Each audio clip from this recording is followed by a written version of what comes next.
Thank you. The question, the member from McLeod-Carleton. Speaker, my question is as well to the Premier. On February 2nd, 2013, her energy minister said to sell off Hydro One was, quote, a failed plan. In fact, not only did the Premier campaign against the sale of Hydro in every single election since she entered politics, her and Dalton McGuinty said it was bad for families, it would cause power rates to go up, and it was just, quote, plain wrong. The Premier has changed her policies and beliefs over the past year on anti-SLAPP legislation, on government advertising laws, and on a publicly funded documentary starring herself. But the Hydro One about face is the biggest, most dishonest flip-flop we have seen to date. She now says the fire sale won't cost us more and dismisses any concern of a lack of oversight. I have a question. Was she lying then, or is she lying now?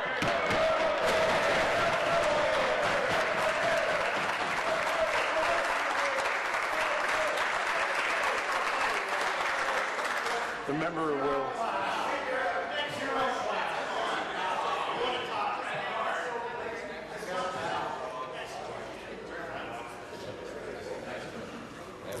I'll take care of the judgment here. The member will withdraw. Speaker. I'm sorry. Excuse me. I didn't hear it. Withdrawn, Speaker. And if the member says it again, she will be named. Premier. Well, I guess it's the last week in the legislature, Mr. Speaker. I would just say to the member opposite that I've been very clear. Actually, from the time I started to run in the leadership race, Mr. Speaker, I was very clear that investing in transit and transportation infrastructure was a priority. You know, I'd had the experience of being the Minister of Transportation.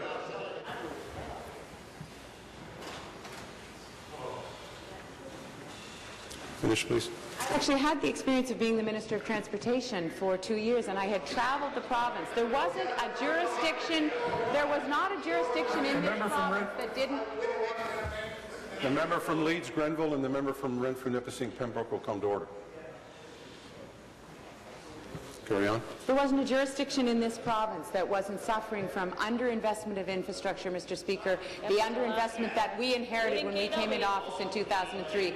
We've been working on that, Mr. Speaker, but we know that if we don't make those investments going forward, we won't be able to thrive economically, and so we're going to make those investments, Mr. Speaker. Her changing position on Hydro One sales not the only flip-flop with respect to this file.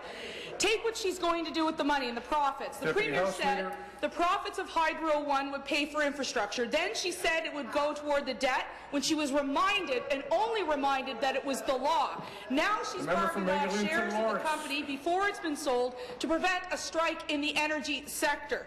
She spent the profit 3 times already, and the company hasn't yet been sold.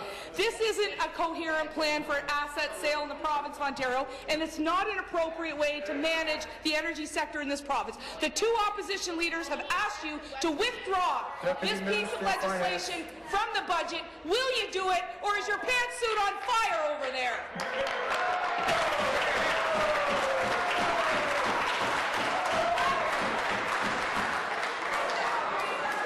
The member will withdraw.